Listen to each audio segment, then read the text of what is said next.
Agora, pessoal, vamos falar sobre a inclinação da face vestibular na direção lingual, tá? Como as faces livres elas vão convergir para o oclusal, a gente deduz que a face vestibular ela vai se inclinar para o lado lingual e a lingual se inclina para o lado vestibular, tá? Então, a lingual ela vai para vestibular e a vestibular vai para lingual, tá bom? Das duas, a que mais vai se inclinar é a vestibular, muito mais nos inferiores do que nos superiores, tá? Então, essa inclinação vai acontecer bem mais, tá bom?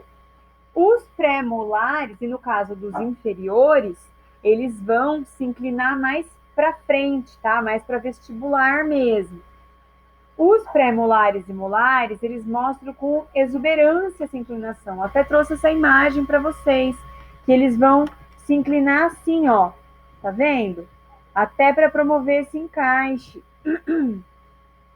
A inclinação lingual, ela começa na união do terço cervical com o terço médio da face vestibular, de modo que os dois terços incisais ou oclusais, no caso dos posteriores, eles se inclinam e o terço cervical não vai se inclinar, tá? Dessa maneira, a maior proeminência vestibular, ela vai ficar restrita ao terço cervical e é conhecida como bossa vestibular, tá? Que vocês até já conhecem. A maior proeminência da face lingual de incisivos e caninos, ela vai se situar também no terço cervical, por conta da localização do cíngulo, tá? Nos dentes posteriores, a proeminência ela está no nível do terço médio ou entre os terços médio e cervical, tá bom? Tem essa inclinação aqui, ó.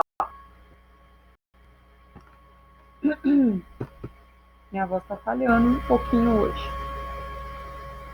Agora, pessoal, com relação aos lobos de desenvolvimento, eles são centros primários de formação do dente, tá? Porções que depois elas vão se fusionar, deixando sulcos como vestígios da sua independência, tá? Então, quando o dente vai se formar, ele vai se unindo, tá? Então, quando tem essa formação, vai acontecendo a união e aí depois ficam esses sulcos proeminentes que eu já vou explicar para vocês o que é.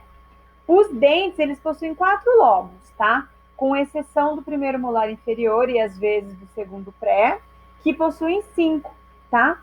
Os lobos e os sulcos são evidentes nos incisivos recém-erupcionados. Então, quando a gente vê o dente de uma criança, a gente vai ver bem proeminente.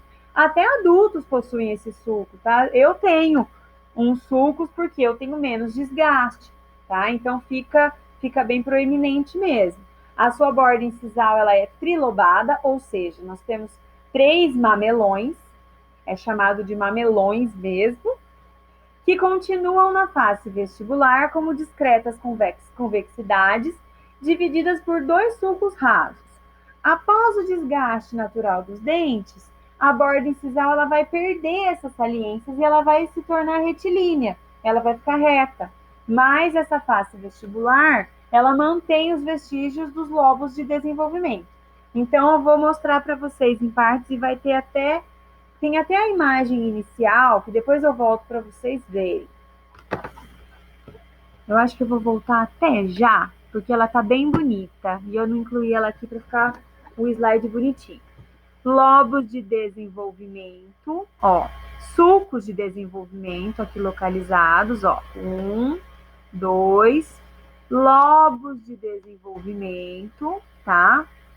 Em 3, e os mamelões aqui, que na imagem que eu vou mostrar, estão mais bem demonstrados, ó, os mamelões aqui, ó, são esses dentinhos pequenininhos, ó. Esses são os famosos mamelões, tá bom? Aqui nos incisivos inferiores a gente também vai ter a presença deles. E nesse caso, já é um dente que possui desgaste, ó. Essa pessoa já tem um desgaste na incisal, então foi removido. Porém, os lobos de desenvolvimento e os sulcos de desenvolvimento, a gente consegue ver através da luz, ó. Eles